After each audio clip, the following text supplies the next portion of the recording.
I'm going to tell you the story of how I, Charlotte Anderson, lived through the last Christmas I ever allowed my mother to call me a disappointment.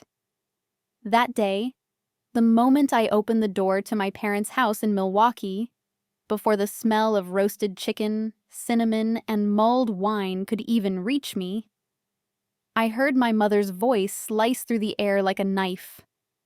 My daughter is the failure of the family. She said it clearly, slowly, as if she were reading a holiday greeting. Then she lifted her wine glass, smiled, and turned toward the living room full of relatives. The entire room went silent. I froze at the doorway, still holding the apple pie I had baked at 4 a.m. My palms were sweating, and the warm pie suddenly felt like it might slip right out of my hands. Every eye in that room, people I called family, turned toward me. Some looked away. Some looked at me with pity. Some shook their heads, as if they'd heard this story 100 times. And they had. This wasn't the first time my mother said something like that. It was just another version of the same sentence she delivered my whole life. You are a disappointment to me. I forced a smile. The twisted kind you make when you pretend you're fine, even though your heart is pounding so loudly you can hear it in your ears. Hi, everyone, I stammered. I brought pie. No one said anything about the pie. No. Oh, that looks delicious. No. Charlotte's here. Just an awkward attempt to ignore the tension my mother had created. My mother, Margaret Anderson, looked absolutely pleased with herself. She sipped her wine and said to my great-aunt, 35 years old, no husband, no kids, and she spends all day in that bakery. Tell me, what do I even have to brag about? The living room gave a strained laugh. Not because they thought it was funny, but because they all knew their roles. My mother was the performer, they were the audience, and I was the entertainment. Have you ever felt that way? Walking into a house, not even having time to take off your coat, and already knowing you're the joke of the evening? I set the pie down on a small table by the door, trying to steady my hands. I heard Aunt Patricia sigh. Oh, not everyone is meant for marriage, Margaret. Some people are just not fit for family life. I know, my mother replied dramatically. But she has no ambition, works at a bakery all day, smelling like dough and yeast. What man would tolerate that? A small chuckle came from a corner of the room. I didn't look to see who it was. I didn't need to. I already knew what I'd find. Pity, discomfort, or worse, agreement. One thought kept echoing in my mind. It's Christmas. Why am I even here? I'm Charlotte Anderson, 35 years old, living in Milwaukee, Wisconsin. I own a small bakery called Rising Sun Bakery. I love my work. I love the smell of dough, the warmth of ovens at 5 a.m., the first batch of bread rising like hope. But to my mother, all of it boiled down to, she just works at a bakery. Not, my daughter owns a shop. Not, she took a loan and bought the business herself. Not, Charlotte is doing really well. No. In the story my mother tells everyone, I am always the eldest daughter, 35, unmarried, childless, going nowhere. Meanwhile, Danielle, my sister, married a dentist at 23, has 2 beautiful kids, and a spotless suburban home. She is my mother's pride and joy. My mother never misses a chance to remind the world of that. I looked at Danielle sitting neatly on the sofa, dress perfect, hair curled, hands folded like she belonged in a family portrait. She said nothing. She never says anything. She never joins the Humiliate Charlotte performance, but she never stops it either. And do you know what hurts most? Not what my mother says. Not the awkward laughter. but the way everyone acts like it's normal, as if that's my mother's way of showing love, as if that's just her personality. Don't take it personally. Every Christmas, year after year. One year she gave Danielle a necklace worth hundreds of dollars. She gave me a cookbook titled Cooking for One. My mother laughed.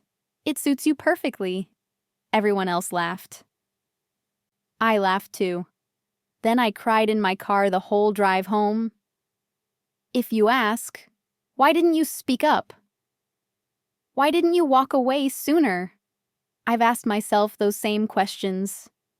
But when you grow up in a house where love is conditional, you learn to endure instead of escape. I was taught a good daughter makes her mother happy. A good daughter fits her mother's mold. You are worthy of love only when you are acceptable. And I never fit the mold. My mother loved saying this in front of relatives, friends, anyone willing to listen. I don't understand how two daughters can be so different. Danielle knows how to be a wife, a mother, a homemaker. And Charlotte? I have no idea what she's doing with her life. You hear it a few times, it hurts. A few dozen times, you go numb. A few hundred times, you start to think, maybe she's right. Every time she did it, I told myself, just get through it. Tomorrow you'll go home and be fine. But that Christmas, something was different. I had a secret. I had Ethan. The man my mother didn't know existed. The man who looked at me, covered in flour, hair messy, hands sticky with butter, and still said, "You're incredible." We had planned that I'd go in first, and he'd arrive an hour later. I wanted to test the waters, see what mood my mother was in before I introduced him. That plan evaporated the second I walked in and heard, "My daughter is the failure of the family." Something inside me cracked. Not the first crack, but the last one. My mother went on, addressing the room. "She's 35. Still, no one wants her. I worry, I really do. What will she do when I'm gone? Probably die alone with her cats. I don't own cats. I don't even like cats. But in my mother's narrative, I was already the miserable old cat lady. It made her story more dramatic. Aunt Patricia forced a chuckle. "Oh, don't say that. You'll make Charlotte sad." My mother glanced at me. "She's used to it. I say it all the time and nothing changes." Another wave of awkward laughter. My heartbeat roared in my ears. Part of me wanted to do what I always do. Smile, stay quiet, swallow it. But another part of me, stronger than ever before, had finally had enough. I slipped my hand into my coat pocket and touched my phone. Ethan had texted while I was driving. "Are you okay? Let me know when you get there." I hadn't replied before getting hit with my mother's opening punch. I looked at the screen. My fingers were shaking, not with fear, but with anger. Anger so hot it made my face burn. Anger so strong I wanted to scream, "Enough!" But here's the thing. People like my mother don't fear shouting. They fear the truth being spoken out loud, in front of everyone. That Christmas, for the first time in my life, I understood something clearly. If I stay silent today, I will stay silent forever. I took a deep breath, lifted my head, looked straight at my mother. That was the moment everything started to change. And that was only the familiar insult. The opening act of 35 years of emotional bruises condensed into a few lines. But you know what? That moment, being called a failure in front of the entire family, was the first step I ever took toward never being a victim again. If you think those Christmas night insults were the beginning, they weren't. They were just the peak of a journey that had stretched on for 3 decades. A journey in which I, Charlotte Anderson, had been trained to believe. I was always less. The truth is, I grew up in a home where love was handed out on a conditional basis, and the condition was always, you have to be like Danielle. I believed that, innocently, the way any child would. But the truth started to leak through in small details, the kind that sting a little at first, then a little more, until they become a wound so big you can't even remember what it felt like to be unhurt. I remember when I was 8. I brought a drawing I'd made into the living room, excited to show my mom. "Mom, look! I drew my school." My mother glanced at it for exactly 1 second. 1 second. Then she set the drawing down on the table the way you'd set down a bill. "It doesn't look like anything. Danielle draws much better than you." Danielle was 5 at the time. I stood there, fingers still stained with crayon, listening to my heart drop to the floor. But I still smiled, because I was 8. And at 8, you don't know that one careless criticism from your mother can follow you for the rest of your life. In 5th grade, I won first prize in a school writing contest. When I showed her the certificate, all she said was, "I know, but your math score is lower than Danielle's. You should focus on what you're not good at." Every success of mine was deflected. Every effort of mine was discounted. Do you know that feeling? That feeling when the one person whose praise you crave the most is the one who always finds a way to make you feel not enough. While Danielle was taken out dress shopping, getting her hair done, posing for photos, I was pulled into the kitchen and told things like, "You have to learn how to do housework. Danielle is pretty, so you have to at least be hardworking." Do you hear it? Danielle is pretty. You are hardworking. As if I were some defective product that didn't deserve to be loved the way my sister was. As if I had to pay for the right to exist in this family by being useful. Once I dared to ask, "Mom, why do you always praise Danielle but never praise me?" Want to know what she said? She laughed, as if my question were a joke. "Charlotte, you're too sensitive. I treat you both equally." Equally? Equal is Danielle getting praised for breathing and me being criticized for existing? I stood in front of the mirror, looking at a new dress I'd bought with my own part-time wages. For the first time, I felt pretty. Not stunning, but pretty enough to feel a flicker of confidence. I walked downstairs. "Mom, do you think this dress looks okay on me?" She looked me over from head to toe. Longer than usual. Then she said, "The dress is nice. Too bad it doesn't suit the person wearing it." I froze. Danielle heard it. She ran over and hugged me, told me not to be upset. But how could I not be? That sentence stayed with me for years. Every time I looked in the mirror, I heard my mother's voice blasting in my head like a loudspeaker. Too bad it doesn't suit the person wearing it. She put me down every time there was an audience. Relatives, neighbors, Dad's coworkers. Everyone knew the script. Danielle is such a good girl. Danielle married a dentist. Danielle is truly my blessing. Then she'd turn toward me, sneering.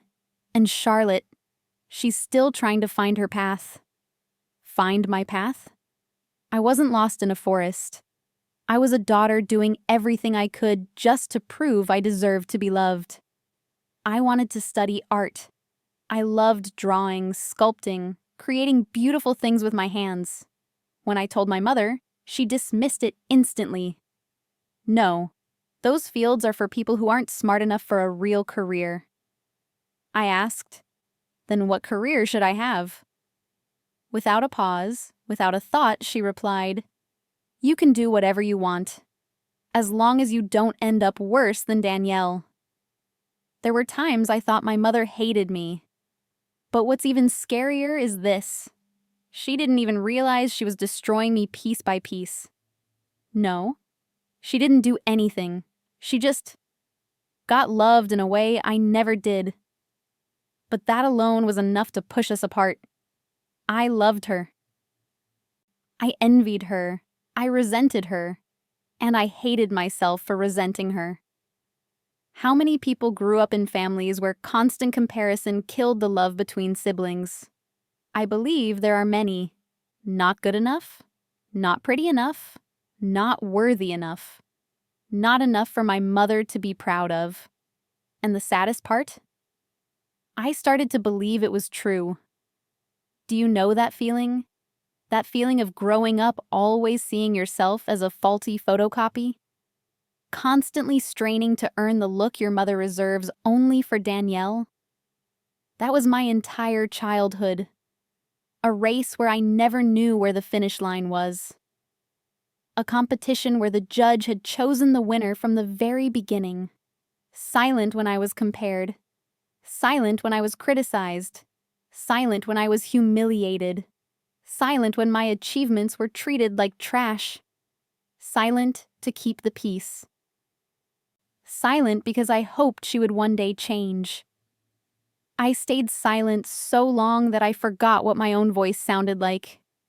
But that Christmas, standing there, listening to my mother call me the disappointment of the family in front of everyone, I suddenly realized if I stayed silent any longer, I would always be her victim. That entire childhood of being torn down had grown something inside me that my mother never expected. Endurance turned into strength. Pain turned into fire. And fire, eventually, has to burn.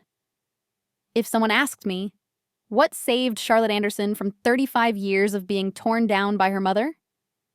I would say, not a miracle, not a stroke of luck, but a loaf of sourdough bread. Sounds ridiculous, doesn't it? But sometimes the smallest things open the very door you've spent your whole life being too afraid to walk through.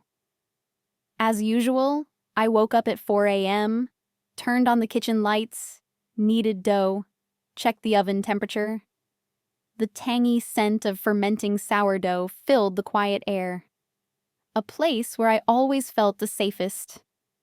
By 7 a.m., the bakery opened, and customers started coming in. And then he walked in. A tall man in a thick coat, hair tousled from the Milwaukee wind, eyes both tired and curious. He stood in line, waiting nearly 20 minutes, even though I was fumbling around with dough-covered hands. When it was his turn, he asked, "Do you have a San Francisco-style sourdough? My grandmother used to make it. I've been searching for that taste for almost 10 years. I wiped my hands on my apron and looked up at him. No one had ever asked me about bread with that kind of reverence. I said, "It's not exactly the same recipe, but I could try making a batch just for you." He smiled, a warm, gentle smile that lit up the cramped space behind the counter. "Then I'll wait." No bargaining, no impatience, no treating me like some hopeless baker the way my mother always did. Just a polite, sincere man. I wasn't used to being treated like that. I handed him a freshly baked sourdough loaf. He broke off a piece and tasted it. Then he closed his eyes. I froze, holding my breath. Those few seconds felt like minutes. Then he opened his eyes and smiled. This is it. The taste I remember. My heart jolted, not because of the compliment, but because of how he said it, as if that taste was tied to a beautiful memory, a warm family, a childhood untouched by yelling and humiliation, a childhood I never had. He came to the bakery every day, some days just for a coffee, some days to try whatever new recipe I was experimenting with, some days just to stand there and talk for 10 minutes about anything. The strangest part? He listened. Everything I said, even the smallest, simplest things, as if what I thought actually mattered. Do you know what it feels like when, for the first time in your life, someone truly sees you? After a lifetime of being the blurry shadow behind your sister, it makes you feel alive again. I didn't know he was a keynote speaker. I didn't know he was someone journalists chased after. I didn't know he had a luxury apartment overlooking the Seattle waterfront. Because Ethan never told me. He let me know him the way ordinary people know each other, through stories about family, favorite foods, things that made him laugh, things that exhausted him, not bragging, not performing, just sharing. Once I asked him what he did for a living. He gave a small smile. Tech stuff, boring things. I believed him. And the funny thing is, even after learning the truth, that humble introduction always felt like the real him. He lived in Seattle. I lived in Milwaukee. He traveled constantly for work. I was tied to the bakery from 5 a.m. every day. But Ethan tried in ways no one had ever tried for me. He flew to Milwaukee just to have dinner with me. He video called every night, asking if my day was tiring. He remembered I liked tying my hair to one side while kneading dough. He remembered I preferred blue ink pens over black. He remembered I hated cats, even though my mother always joked I'd die alone with cats. And for the first time in my life, I felt enough. Not pretty like Danielle, not shaped by my mother's expectations, not performing for anyone's approval, just enough, as myself. I didn't dare say anything, didn't dare tell anyone about Ethan, didn't dare hint that someone, somewhere, thought I mattered. Because I knew my mother would. Say he wasn't good enough, or if she knew he was wealthy, turn it into another bragging spectacle. Or worst of all, destroy it with one careless, cutting remark the way she always had. Loving Ethan felt like holding something fragile, glass-thin and precious. And my mother? She was a storm. One night he said, "Charlotte, I want to be a part of your life, even the parts that aren't pretty." I laughed weakly. "I don't want you to see those parts. They're ugly." He took my hand. His eyes were so honest it hurt. "There is no ugly part of your life, only parts you've forgotten to take care of." I couldn't respond. How could I explain that I was terrified? Terrified my mother would say something that would make him leave. Terrified he'd hear the things she said about me and realize she was right. Terrified that 35 years of being pushed down would drag me back under again. Terrified of losing him. In November, he said, "I want to meet your family. Christmas?" I went pale.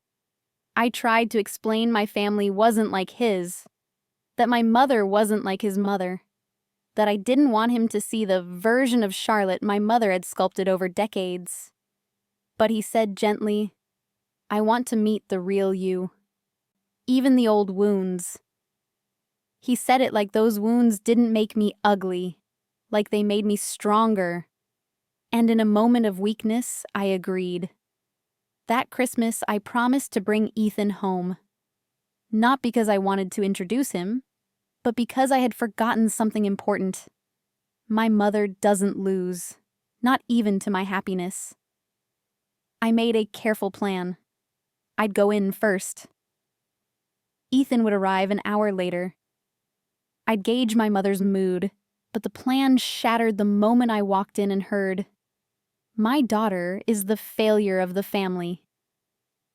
Ethan hadn't arrived yet, but the truth is, my life was already seconds away from changing forever. And the force that would change everything was the one person my mother could not control. The man named Ethan. The man she had no idea would unravel every story she had told about me for 35 years. The moment came faster than I expected. So fast I couldn't breathe, couldn't think, couldn't steady myself. All I knew was this: I had finally reached my limit. My eldest daughter, Charlotte, is the disappointment of the family. The forced laughter rose again. A few eyes flicked toward me, pity mixed with discomfort. I stood frozen, and in that moment, 35 years of insults, comparisons, belittling, crashed over me like a violent wave. But this time, the feeling wasn't numbness. It was awakening. Something inside me, buried too long, blew open. A part of me my mother had spent a lifetime trying to crush finally stood up. My hands trembled, but not from fear.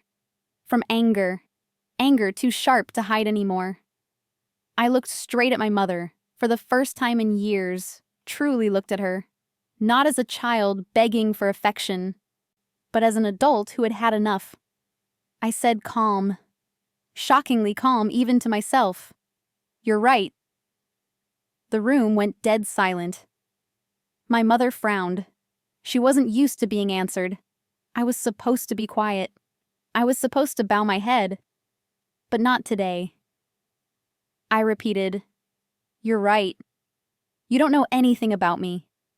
She curled her lip. "And what exactly are you trying to do now, Charlotte? Throw a tantrum? Act dramatic like a child?" But the murmurs around the room were different. They could feel it. Something was coming. A storm. A truth. A daughter who finally refused to stay silent. I took a deep breath. No shaking. No looking away. Then I said, "Do you know what I've been doing for the last 5 years?" My mother snorted. "Oh, that bakery? I know. Nothing worth mentioning." My heart tightened, not from the insult. I was used to those, but because today I was ready to answer back. I own that bakery. I'm the one running it. I open it at 5 every morning for 5 years straight, building it from scratch. But you never asked. You never wanted to know. A few gasps rose from the room. My mother blinked. Once, just once, but it was enough for me to see she'd lost her balance for a split second. I continued. "What do you know about my life, Mom? About the work I love? About the things I'm proud of? Nothing. All you've ever done is compare me to Danielle." I looked at my sister. Danielle stared down at her lap, hands clutching her dress. I wasn't blaming her. I was freeing myself. "You ungrateful child. Everything I've done is for your own good." I laughed, a laugh that hurt more than crying. "For my good? You call me a failure in front of the whole family. You say I'll die alone with cats. You insist I have no future. You call that good?" The room held its breath. My mother flushed red. "I'm trying to motivate you." "No, you're trying to crush me." I said it slowly, clearly, each word like a pin popping the inflated fantasy she lived in. I held up my phone, opened a message, and sent one line. "Come in. It's time." Seconds later, the doorbell rang. No one knew who was outside. No one understood what was happening yet. My mother snapped, "Who else is coming? We already have enough people." I didn't answer. I walked to the door. There he was, in a tailored suit, holding a bottle of fine wine. Eyes fixed only on me as he asked softly, "Are you okay?" I nodded. No. I stood tall, and for the first time in my life, I didn't feel alone. Everyone turned, staring at Ethan, confused, stunned, speechless. I stood beside him, took his hand, and faced the room. This is Ethan, the man my mother said doesn't exist. My mother froze. I saw her swallow. A tiny reflex, but enough to tell me she'd just lost control. From today on, you no longer get to define me. Her eyes widened, as if I'd slapped her. You dare speak to your mother that way? I smiled, the smile of someone who had finally unlocked her own shackles. I didn't dare, Mom. I just did. That was the moment the 35-year narrative finally cracked. The moment my mother understood, though she'd never admit it, that her daughter was no longer the frightened child hiding in Danielle's shadow. The moment every word she tried to say next would only feed the fire burning down the throne she'd ruled over for too long. The last moment of silence, and the first moment of the fiercest family battle of my life. When I walked back into the living room with Ethan's hand in mine, the atmosphere shifted instantly.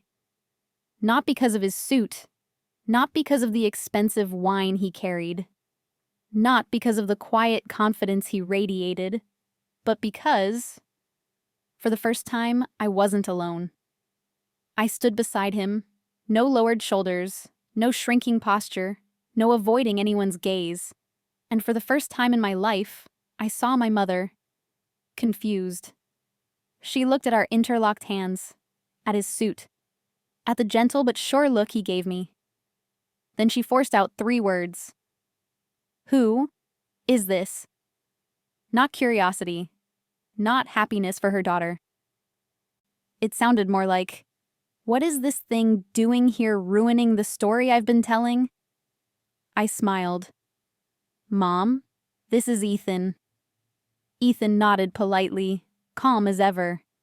It's a pleasure to meet Charlotte's family.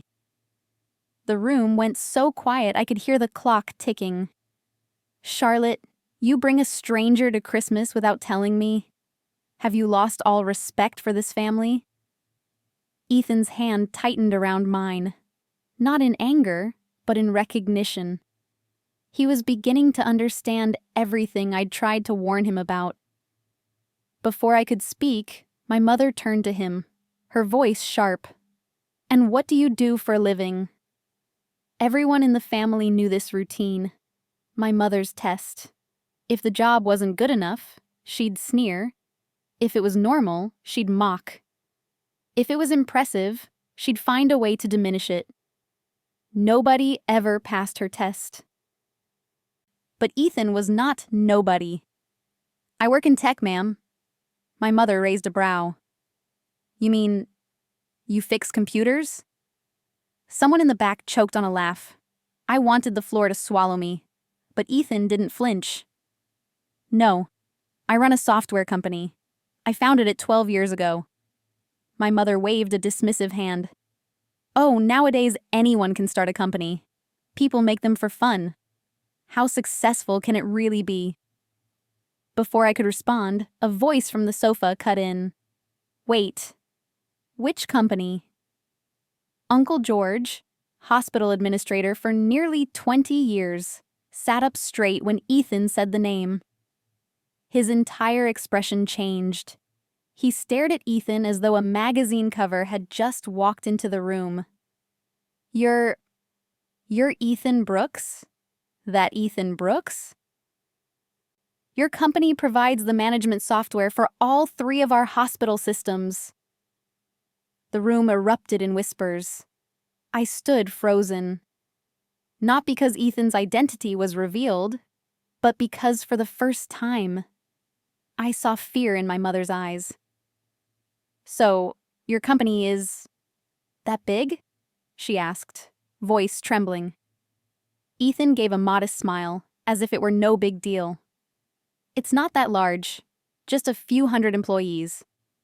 A few hundred employees hit my mother, who still believed I only needed dough for a living, like a thunderbolt. Danielle pulled out her phone and started Googling. Seconds later, her eyes widened, her jaw dropped. Charlotte? He was interviewed by Forbes, and Businessweek too. The entire room turned to look at me as though I had secretly been dating Elon Musk. My face grew hot, not from embarrassment, but because, for the first time, The truth left my mother with nowhere to stand. Oh, and Charlotte never told me anything. That girl always hides things from her mother. I only worry about her. I stared at her. The way she flipped, from belittling to praising, didn't make me happy. It made me sick. Ethan turned to my mother, voice courteous but razor sharp. Actually, Charlotte didn't hide anything. She simply chooses to share only what feels safe. My mother stiffened. What do you mean by that? Ethan met her gaze squarely. I heard that just a few minutes before I arrived. You called her a failure. Silence fell again. A thick, suffocating silence. My mother stammered. That was just a joke. Ethan tilted his head. I didn't find it funny. Mom, that wasn't a joke. Danielle's voice trembled. She always says that about Charlotte. My mother snapped toward her. Danielle, you're taking her side? Danielle swallowed hard. I'm not taking anyone's side. I'm telling the truth. She's endured this for years. The room buzzed with murmurs. Aunt Patricia covered her mouth. Uncle George stared at my mother in disappointment. And I, for the first time ever, watched my mother pushed into a corner. Charlotte, say something. This man is making your mother misunderstand. I inhaled deeply and lifted my chin. No fear, no shaking, no tears. He's not making you misunderstand anything. You've just never wanted to understand me. She froze. Ethan squeezed my hand, not to shield me, but to stand with me. As if saying, this time, you don't face her alone. For 35 years, my mother had been the most powerful person in the room. For 35 years, everyone let her decide who was better, who was worse, who was worthy, who was a failure. But today, in just a few minutes after Ethan walked in, her throne began to crack. Every gaze turned toward her, no longer in agreement or fear, but in recognition, in truth, and she knew it. I saw the exact moment she realized. This time, I'm not in control anymore. But this was only the warm-up. Because a woman like my mother, one who has ruled through dominance and humiliation for decades, doesn't give up power easily. And what happened next would become the most intense confrontation of my life. I had seen my mother angry. I had seen her disappointed. I had seen her irritated, spiteful, cutting me down in every way imaginable. But that day, I saw something I had never seen in her eyes before. Fear. And for someone like my mother, fear is the clearest sign that the thing she treasures most is being threatened. Control. The entire story she had built over the years, that I was a failure, that no one wanted me, that I was just a futureless little baker, all of it began collapsing like a sandcastle under a rising tide. And like any tyrant cornered, she began to thrash wildly. She stepped closer to Ethan, her smile twisted, trying desperately to appear warm. Oh, Ethan, if I'd known you were dating Charlotte, I would have prepared differently. You know, Charlotte, she's a little special, but I love her very much. Special? That was her justification for 35 years of degrading me? I felt Ethan gently squeeze my hand, as if asking, "Are you okay?" I smiled at him, just a small smile. But it was the first time in my life I felt stronger than my mother. So, how serious are you two? Ethan, do you have long-term intentions with Charlotte? When do you plan to marry? People exchanged looks as though watching a truly terrible play. 1 minute ago, she claimed I would die old with cats. A minute later, she posed as the doting mother asking about my wedding. But Ethan didn't fall for it. He answered softly, but with unmistakable weight. We're serious. Very serious. And I respect Charlotte in the way she deserves to be respected. My mother's eyelid twitched. She realized the line wasn't bragging. It was a correction. She began gathering broken shards with her bare hands. Charlotte is not an easy person, Ethan. She's temperamental, overly sensitive. I say things out of love, and she takes them the wrong way. You'll have to be very patient. My face hardened. Not because she insulted me in front of the man I loved, but because she was using the same tactic I'd watched my entire life. Crafting the image of the long-suffering mother burdened with a difficult child. Ethan didn't budge. I've never once found Charlotte difficult. On the contrary, she is the kindest person I've ever met. A direct counter to her psychological manipulation. I saw my mother's lips tremble. Then Danielle spoke. Her voice small, but clear. Mom, Charlotte isn't sensitive. You really have been too harsh on her for a long time. The room fell still. My mother stared at Danielle as if she'd just betrayed the royal court. What are you saying, Danielle? I treat both of you the same. Danielle shook her head, her eyes shining. No, Mom. No, you don't. I've seen everything. I've heard everything. And I stayed quiet because I was scared you'd treat me the way you treat her. The words dropped into the living room like a bomb. My mother froze. She couldn't construct a defense fast enough. And for the first time in my life, I saw her genuinely shaken. I only want what's best for Charlotte. I say those things so she'll try harder. I don't mean anything bad. I looked at her. Then I spoke with a voice I didn't even know I had. Mom, if that's love, then I never wanted to be loved like that. Her mouth fell open. She couldn't speak. I continued. You don't push me. You crush me. The room felt frozen in place. Ethan stepped forward. Straight-backed.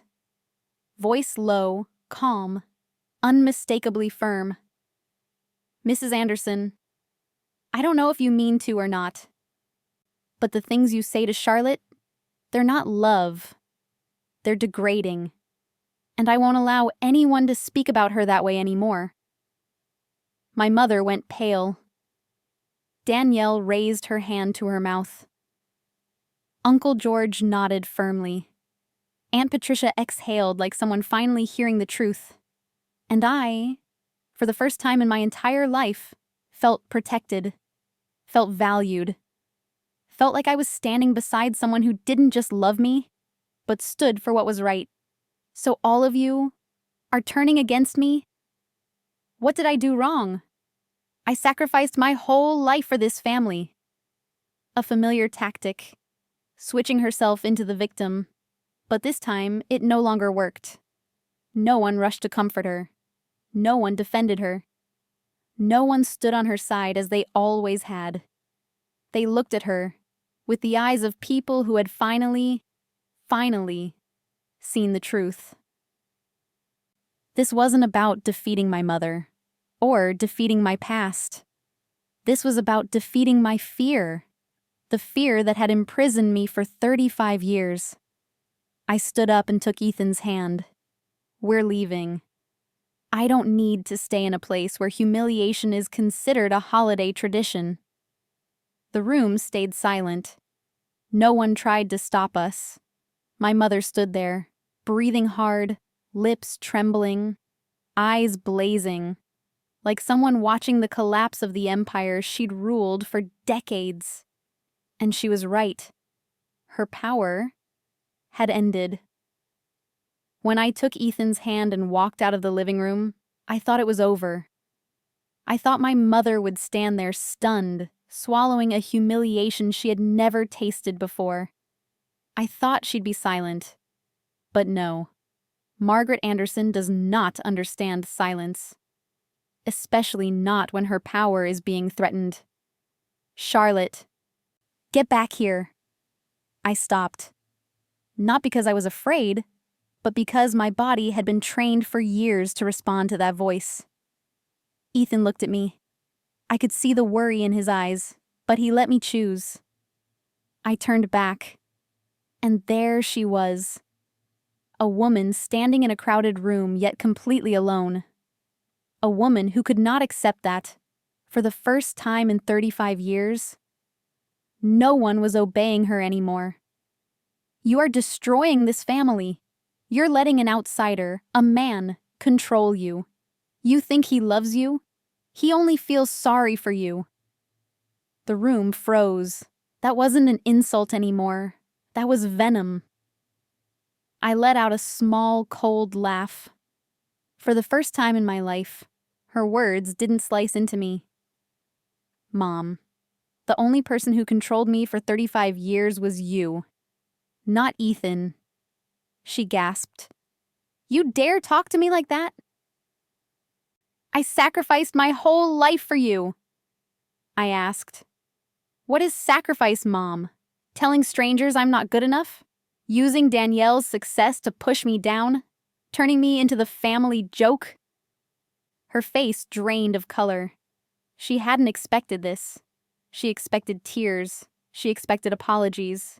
She expected me to slip back into the role of the lesser daughter. But today, I wasn't stepping back into that role. Danielle's voice trembled, but it was firm. Mom, Charlotte is right. You don't treat her the way you treat me. You never have. My mother whipped around. Danielle, be quiet. You want to betray me too? Danielle shook her head, tears falling. It's not betrayal, Mom. I just don't want to stay silent anymore. A collective gasp rippled through the room. Not because of what Danielle said, but because, for the first time, my mother had no one on her side. So it's all my fault now? I'm the villain? What did I ever do wrong? Uncle George spoke gently. Margaret, no one is calling you a villain, but you really have been too harsh on Charlotte. My mother stared at him, stunned and furious, as if he'd committed treason. George, you too? I was teaching my daughter, teaching her how to live. I laughed, sharp and tired. Teaching me how to live by making sure I believed I had no worth. My mother shook violently. You're making this up. I never said you had no worth. Ethan stepped forward, voice calm but blade sharp. With all due respect, ma'am, 35 years of calling your daughter a failure is not called teaching. My mother glared at Ethan like she wanted to tear him apart with her eyes. But she couldn't. No one feared her anymore. No one stood behind her cheering. Then she screamed, Charlotte, you think he really loves you? You're just a baker. No successful man wants to marry someone like you. That was everything she had ever believed about me. Stripped bare, unfiltered, cruel, and true. Ethan looked at her, eyes ice cold. You're wrong. I love her because she is strong, kind, and resilient. Because she built her life with her own 2 hands, not by standing on anyone else. And if anyone in this room is unworthy in this story, it is certainly not Charlotte. My mother's mouth fell open. No sound came out. The room went silent. She didn't cry because she understood. She didn't cry because she regretted anything. She cried because she had lost her power. For the first time in my life, I saw my mother small. No queen of the living room, no commanding voice, no fearful audience hanging on her every word. She looked around, searching for support. No one gave it. Danielle stared at the floor. Uncle George avoided her eyes. Aunt Patricia sighed. Even my father, always silent, shook his head sadly. Margaret Anderson, the woman who needed to stand above everyone, now looked like a lost child in the room she once ruled. You're all abandoning me? I answered softly, but firmly. No one abandoned you. You pushed everyone away. She looked at me, hurt, furious, desperate, and finally she spat out, "Charlotte, you will regret this." I shook my head. "No, Mom. I only regret staying silent for so long." No shouting, no explosions, no chaos, just truth. Truth that left my mother with no place to manipulate, no voice to dominate, no audience to believe the good mother narrative she'd crafted her entire life. Margaret Anderson didn't lose because I brought home a successful man.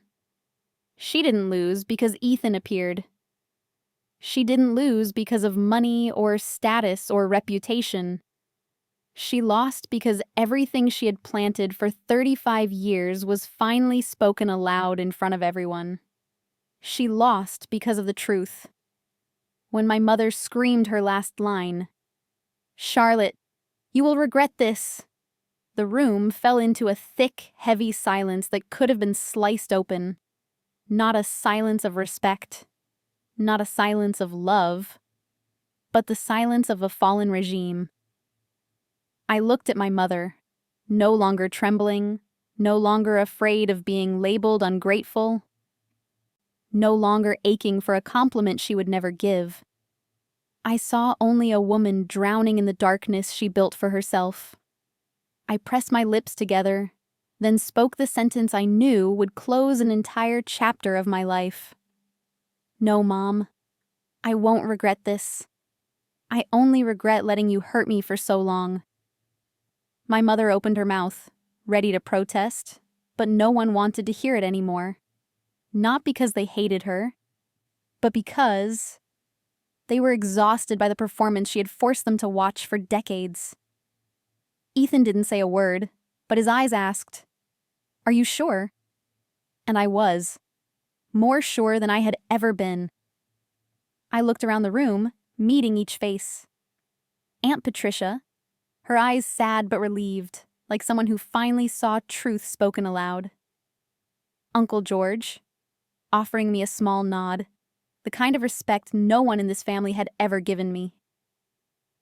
Danielle, standing there with trembling lips and red eyes, as if wanting to hold me back and apologize all at once. And my father, his head bowed, as though he had just realized something he lost years ago and could never get back. Me. I'm not leaving because I'm weak. I'm leaving because I'm strong enough not to stay. My mother let out a hollow laugh. "You think you're stronger than me?" Ethan answered for me, voice low but unwavering. "No, Charlotte isn't stronger than anyone else. She's simply stronger than who she was yesterday. And that's enough." My mother stared at him as if he had said the most offensive thing imaginable. But really, he had just spoken the truest thing about my life. The first few steps out of that house were heavy, like walking with stones tied to my ankles. But with each step, the weight lifted. When my hand touched the door handle, my mother screamed one last time, "Charlotte, if you walk out now, don't expect to come back." I stopped. The whole room held its breath. I turned just enough to see her silhouette, but not enough to meet the eyes that had made me cry so many times. "Mom, I will never come back to a place where I have to hurt in order to be loved." Then I opened the door and stepped outside. I looked up at the Milwaukee sky, the soft snow, the neighbors' Christmas lights. Everything looked the same as every year. But I wasn't. Ethan draped his coat over my shoulders. He brushed my cheek, voice warm. "Are you okay?" I let out a breath, the cold turning it into fog. "I think I just did the bravest thing I've ever done." Ethan pressed a gentle kiss to my forehead, a light kiss, yet deeper and more healing than every apology I'd ever begged for. "I'm proud of you." I didn't answer immediately. I just stood there, letting the wind slip through my hair, letting the cold air sweep away the last pieces of pain clinging to me. Behind me, the door slammed shut, not by my hand, by my mother's. A final act of anger. But that sound, to me, was the sound of the prison door that had held me for 35 years closing for the last time. Not to keep me inside, but to let me walk free. We sat for a moment in silence. Not an uncomfortable silence, but the silence between two people who knew their lives had just changed direction. I sighed, my breath dissolving into the winter air. I don't know what I'll have to face next. Ethan took my hand. That's okay. You don't have to face it alone anymore. For the first time in years, my heart didn't clench from fear, didn't ache from humiliation, didn't feel heavy from trying to be enough. It simply rested. Ethan started the car. We drove away from the familiar road that led to my childhood, a childhood I had never truly lived. And I smiled. Not because of joy, not because of freedom, but because I knew this was the last Christmas I would ever leave with a wounded heart. From now on, I would leave with strength.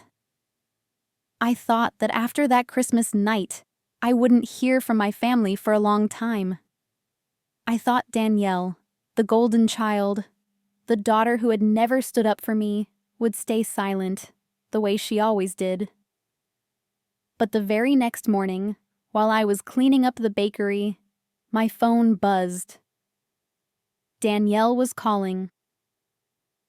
I stared at the screen, my chest heavy. In 35 years, she had never called me after a family fight. She had never taken my side. She had never told me I was right. I picked up but didn't speak first. Her voice was so faint I had to press the phone close to my ear. Charlotte, I'm sorry. I froze among the scent of flour and a warm oven, as if the world had paused for a moment. What are you sorry for? I heard Danielle inhale sharply, like she had to gather every ounce of courage just to breathe out the words. For everything. For letting Mom say those things to you. For letting you go through it alone. For staying silent. Her voice cracked. And because I knew Mom was wrong, but I was too afraid to defend you. I sat down at the old wooden table in the bakery, my heart sinking and softening at the same time. Those words, I had wanted to hear them all my life, but never dared to hope for them. Do you know, every time Mom called you a failure, it hurt me too, and I still stayed quiet? I closed my eyes. No, I didn't know. I had always assumed she enjoyed watching Mom lift her up by pushing me down. I stayed quiet because I was scared, Danielle said. If I spoke up, Mom would turn on me next. I was afraid of losing my place as the perfect daughter. I'm a coward. For the first time, I heard no pride in her voice, only shame. Danielle, did you actually think I was a failure? There was a long silence, the length of a lifetime. Then she answered, No, I was jealous of you. My heart skipped. Jealous? Danielle? Jealous of me? She continued, You live the life you want. You do what you love. You have rising sun. You stand on your own. And me, I only live the life Mom wants. Her words pierced me, not because they hurt, but because for the first time in my life, I saw my sister, the one I had always assumed was whole, happy, fulfilled, as someone carrying her own invisible chains. Not the kind of crying meant to gain sympathy, not the kind meant to draw attention, but the kind that comes after years of being locked inside a gilded cage. Charlotte, I'm not happy. The sentence landed in my chest like a stone. She continued, each word cracking open. I married Gavin because Mom said he was the right choice. I had kids because Mom said it was the perfect timing. I live in the house she picked. Mom controls me, the same way she controls you. The only difference is, she used praise to trap me. The truth hit me like a cold morning wind. I had never seen it that way. I was the daughter pushed to the bottom.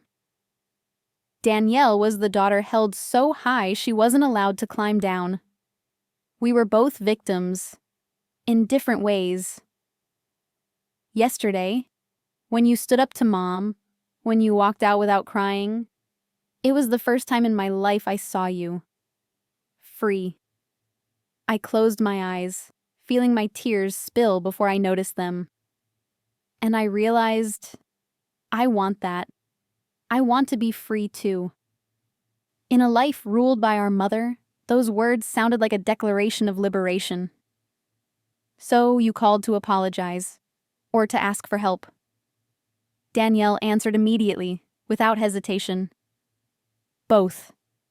Then she exhaled shakily. Charlotte, you're so strong. I always thought you were weak because you stayed quiet. But you stayed quiet because you could endure it. And me? I've spent my whole life trying to make Mom happy. I heard a rustle. She must have been wiping her tears. I don't know where to start, but I want to change. I want to be your sister. Not Mom's reflection. A small laugh slipped from me through my tears. Then you've already started. Charlotte, can you forgive me? I didn't answer right away. Not because I was angry, but because I knew forgiveness wasn't a single yes. It was a journey. But today was the first step. Finally, I said, Danielle, I don't need you to be perfect. I just need you to be honest. I took a breath. I don't hate you, but I'll need time to trust you again. She exhaled shakily, as if a tight knot finally loosened from her chest. I understand, and I'll wait. Charlotte, yesterday after you walked out, Mom was scared. I swallowed. Scared of what? Scared of losing the only person who's ever told her the truth. I fell silent, and also scared that you might never come back. I closed my eyes, not in sadness, not in pity, but because I knew. That was the first day my mother's world began to collapse, and the first day mine began to open. After Danielle's call, I thought everything would calm down. I thought my mother would avoid me for a few weeks, at least until her anger cooled. But with Margaret Anderson, nothing is ever that simple. People like her don't accept defeat. They don't tolerate humiliation. And they absolutely do not allow the collapse of the perfect mother image they've spent 3 decades crafting. When they can't control reality, they do what every authoritarian does best. Rewrite the story, bend the truth, turn themselves into the victim. I was mixing sourdough when my phone rang. Charlotte, honey, you need to know this. My aunt's voice trembled, as if she were afraid her words might break me all over again. Your mother, she's telling the whole family that Ethan is controlling you. I froze.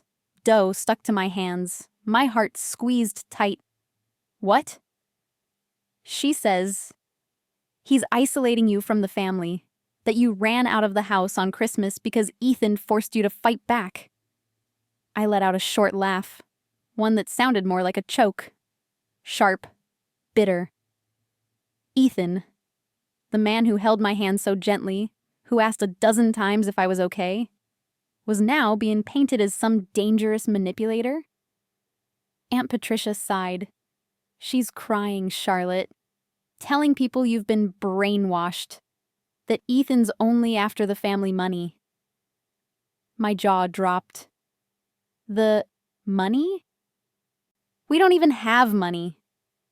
My aunt paused before replying softly. The truth doesn't matter, honey. What matters is she's making people believe her. And that's when I understood. Margaret doesn't need facts.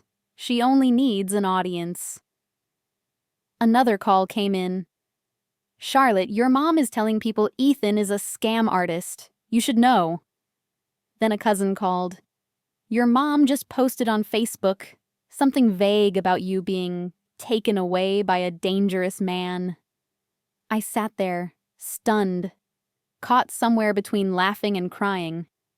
She wasn't just twisting reality. She was building an entirely new universe where she was the grieving mother trying to save her brainwashed daughter. Danielle called again. Charlotte, Mom is telling everyone Ethan forced you to cut ties with the family. She's saying you're being emotionally abused. I dropped into a chair. It took me several seconds before I managed to choke out, she seriously believes she's the victim? Danielle's breathing was uneven. Not just believes. Some people are starting to agree. My chest tightened. This is going beyond anything normal. Danielle hesitated, then whispered, Charlotte, you won't believe this. Mom is saying you've been put under a spell. I shot up from my seat. What? She says Ethan enchanted you with money and compliments, isolated you from the family, like in those crime documentaries. She's telling them you can't tell right from wrong anymore. I pressed my palms to my temples. 35 years of manipulation. And yet somehow, this still surprised me. But Danielle wasn't done. Her voice dropped lower. Shaking. Charlotte, she's organizing a family intervention on Sunday. I froze. What kind of intervention? She's calling it Saving Charlotte. She wants everyone to gather, confront you, and force you to end the toxic relationship. My head spun. My mother had lost control so completely that she now believed she needed to rescue me from a cult leader. Margaret Anderson wasn't merely angry, she was terrified of losing her power. And when someone like her loses power, they become dangerous. Ethan sat on the sofa, listening quietly. Not angry, not shocked. Just rubbing his forehead slowly before asking, "What do you want to do?" I looked at him, eyes stinging. "I want to tell the truth. I want to end this." He nodded once, steady, certain. "Then we'll go. But not to apologize, to expose everything." Tears pricked my eyes. Not from fear, but because for the first time I didn't have to fight alone. That night, my phone buzzed again. Sunday at 3. The whole family will be there to help you. I won't let that man destroy our family. No, are you okay? No, I want to understand. No, can we talk? Just orders. Just control. Just a story she was desperately rewriting out of fear and obsession. A story where I was the lost child, she was the heroic mother, and Ethan was the villain. I replied, "I'll come, and this time, I'm telling everything." 1 minute later, her message arrived. "Good, we'll help you see clearly." I stared at my phone. My fingers went cold. Ethan walked over and put an arm around me. "Are you scared?" I exhaled shakily. "Yes, but I'm even more scared of living the story she wants me in." He kissed my hand softly. "Then this time, we'll rewrite the story." My mother was no longer just the woman who had hurt me in the past. She was now an active threat in the present, weaponizing lies, pulling the entire family into her war. And I knew that Sunday wouldn't be a meeting. It would be a trial. Sunday, 3 p.m. Ethan drove me to my parents' house. From a distance, I could already see cars lining the driveway. Relatives I only saw a few times a year. All gathered. My mother must have been very confident. She had assembled her audience. She had crafted her narrative. She had prepared to save me from the man she branded as dangerous. But there was one thing she didn't expect. This time, I wasn't coming to defend myself. I was coming to expose her. I wasn't afraid of facing her. I was afraid of 35 years of memories crashing back at me. Ethan glanced at me, calm but resolute. Whatever happens in there, I'm right beside you. I nodded, and I walked in. Everyone was seated in a circle. Aunt Patricia, Uncle George, cousins, distant relatives, all with the same expression of concern. Not for me, but for the story they'd already been fed by my mother. And in the center of the room, standing beneath the brightest light, was my mother. A queen awaiting my arrival, to put me on trial. When she saw me, she spoke in a voice dripping with false sorrow. "Charlotte, you finally came." I tightened my grip on Ethan's hand and stepped forward. "We're all here today because we're worried about Charlotte," my mother began. "She's being controlled by a man. She's becoming distant, disobedient, behaving strangely." I let out a soft laugh. A few people flinched. No one expected the victim to laugh at her own intervention. My mother continued, "We need to help Charlotte realize she's being taken advantage of." Ethan didn't react. Not with anger, not with frustration. He simply observed, like someone watching a trial whose verdict had already been rewritten. But not in the way my mother imagined. I said, "Can I ask a question? Are you truly worried about me, Mom? Or are you worried about losing control of me?" The room went so silent I could hear someone's heartbeat. My mother stiffened. "Charlotte, what are you implying? I'm your mother. I only want what's best for you." I gave her a sad little smile. "Then why has no one here ever heard you say one good thing about me in 35 years? Uncle George rotated the glass of water in his hands. Danielle stood against the wall, arms wrapped tightly around herself. They knew. They had heard. And now they couldn't pretend to be blind. My mother tried to recover. "Charlotte is very sensitive. She always misunderstands me." I cut in. "Why don't we let everyone decide if I misunderstood anything?" I pulled out my phone. My mother's face drained of color instantly. "Charlotte, you can't." I pressed play. "Danielle is the good daughter. Charlotte is useless. She'll live alone forever. Just watch." The room froze. I played another clip. "She's 35 and no one wants to marry her. She'll probably die with her cats." Cousins stared wide-eyed. I played one more. "She opened that bakery and calls it a career. Such a disappointment." My mother's voice filled the room like a verdict handed down by her own tongue. She lunged toward me, face burning red. "Charlotte, you recorded me to humiliate me." I looked straight at her. "No, Mom. I recorded you to protect myself." Danielle stepped forward, voice trembling. "Mom, you can't call that love. You've said those things to her for years, and I heard all of it." My mother spun toward her. "Danielle, you too? You want to destroy this family?" Danielle's tears streamed down her face. "You destroyed this family when you treated my sister like an enemy." A choked sob broke in the room. It wasn't mine. It was Aunt Patricia's. She wiped her eyes. "Margaret, this isn't teaching anymore. This is cruelty." My mother staggered, as if someone had pushed her off her throne. She pointed at Ethan, desperate for a target. "It's all because of him. If it weren't for him, Charlotte would never dare talk back." Ethan stepped forward. Not aggressive, not dramatic, just steady. A kind of calm that made everyone pay attention.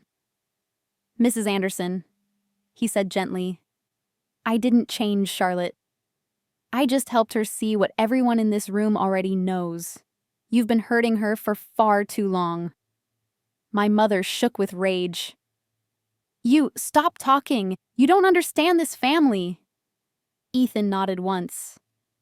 You're right. I don't understand a kind of love that requires making your daughter small so you can feel big. Uncle George murmured. He's right, Margaret. She searched the room for an ally, someone who used to back her. But everyone avoided her gaze. Aunt Patricia stared at the floor. Uncle George folded his arms. Cousins shifted uncomfortably. Danielle trembled, but stood her ground. And my father, quietly sitting at the back, finally spoke. Margaret, that's enough. She whirled around, stunned. You're telling me to stop. I did everything for this family. Dad looked at her with a sadness I'd never seen before. No, you did everything to control this family. No more rage, no more theatrics, no more victim act. She stood there raw, lost, small, in the very room she once ruled. Then she whispered a final warning. One day, all of you will regret this. I met her eyes, slowly, clearly. No, Mom. The only thing I regret is being afraid of you for so long. My mother had no one left. No story left to twist. No audience left to command. I was no longer her puppet. Danielle was no longer her shield. The family was no longer her stage. For the first time in 35 years, the truth stood up. And she fell. After the intervention that turned into a courtroom of truth, I left that house with a strange feeling. Not victory, not satisfaction, but lightness. A lightness so surreal I felt like I was walking without touching the ground. 35 years of weight dropping at once. 35 years of silence dissolving like smoke. 35 years of fear. Suddenly distant, like another lifetime. Ethan held my hand as we stepped outside. He didn't say a word, and I didn't need him to. 'Cause for the first time in my life, I didn't need anyone to tell me I had value. I knew I did. My mother didn't text, didn't call, didn't cause a scene. Just silence. The kind that comes from someone who is lost and refuses to admit it. The silence of a person thinking, if I don't speak, maybe I can still twist the story back my way. But she couldn't. Instead, one by one, members of my family began reaching out to me. Aunt Patricia called first. Honey, I'm sorry for staying silent for so long. Uncle George sent a message. You're stronger than all of us combined. I'm proud of you. Even distant relatives, people I only saw at weddings and funerals, messaged to say they'd seen everything my mother had done. And they stood with me. No one stood with her. No one saw her as the victim anymore. The throne she had held for so many years had collapsed completely. A week later, Danielle came to Rising Sun in the early morning, eyes swollen from lack of sleep, holding a folded towel in her hands. She stood at the door like a child knocking on a stranger's home. I wiped my hands and walked over. You're here early. Danielle smiled through tears. I want to learn how to bake. Her words hit me deep, like a bell signaling a new chapter. I asked, why do you want to learn? Danielle clutched the towel, her voice trembling but firm. Because I want to make something that's mine. Not Mom's, not my husband's, not anyone else's. Just mine. I didn't hug her. I didn't cry. I didn't say anything poetic. I simply handed her an apron. Then let's start with the dough. It was the most beautiful forgiveness I could offer. Not in words, but in action. My mother grew quiet. Not because she had changed, but because she no longer had an audience. No one left to belittle. No pedestal to place Danielle on. No failure to prop up her self-made narrative. When an authoritarian loses their victim, they lose themselves. My father moved out of the bedroom. Eventually, he rented a small apartment near Lake Michigan. I visited him, bringing pastries. He looked at me for a long time and finally said, "I'm sorry I didn't protect you." I gave a soft, sad smile. "You didn't know." He shook his head. "I knew. I was just afraid." It wasn't an excuse. It was a confession. And I forgave him right then. He wasn't a savior. He didn't need to be. He was just a man who learned that loving someone who has been wounded their whole life doesn't require heroism. Just patience. Ethan went back to Seattle for work trips, but every time he messaged, "I want to live closer to you."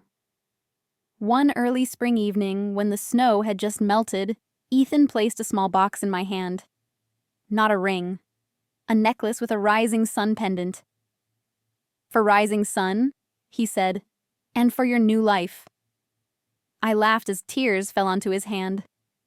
I can't believe. I was in hell just months ago, and now He brushed my cheek. "You didn't escape hell to reach heaven. You left it so you could build your own heaven." And we kissed, surrounded by the scent of fresh bread, a ringing shop bell, and golden evening light softening the bakery windows. A small moment, but to me, it was freedom. No grand ceremony, no crowd of relatives, just the people who truly loved me. Danielle was my bridesmaid, eyes still a little red, but smiling brighter than ever. My father walked me down a flower-lined path. Aunt Patricia beamed through tears. Uncle George hugged me and said, "It's about time." My mother didn't come. No one was surprised. No one waited for her. No one mentioned her. And the most beautiful part? I felt peaceful because she wasn't there. For the first time in my life, I didn't feel an empty space where my mother should have been. My life didn't change because I confronted my mother. My life changed because I chose myself. I chose to walk away. I chose to stop believing the voice that made me small. I chose to love someone who saw my worth before I did. I chose to forgive the ones who tried to love me, but didn't know how. I chose to leave the past. I chose to open the door to the future. And every morning when I unlock the door to rising sun, when the warm smell of fresh bread fills the shop, I remember this. I am no longer the child humiliated in the living room. I am no longer the failure in someone else's story. I no longer live in anyone's shadow. I am Charlotte Anderson, owner of Rising Sun, loved, truly loved. And above all, I am the first person who ever chose to stand with myself. And this is the story of my 35-year journey to reclaiming my worth. Not everyone grows up in a home where love is love. Not every wound is visible. But when you dare to stand up, dare to say enough, dare to step out of fear, you will find that life always has a new door waiting for you. Charlotte took 35 years to learn this. Real love never makes you smaller. It helps you grow. If you're on your own healing journey, remember, you deserve respect. You deserve happiness. And you deserve a life chosen by you. If this story touched you, don't forget to like, subscribe, and tap the bell so you don't miss the next chapter. Thank you for listening.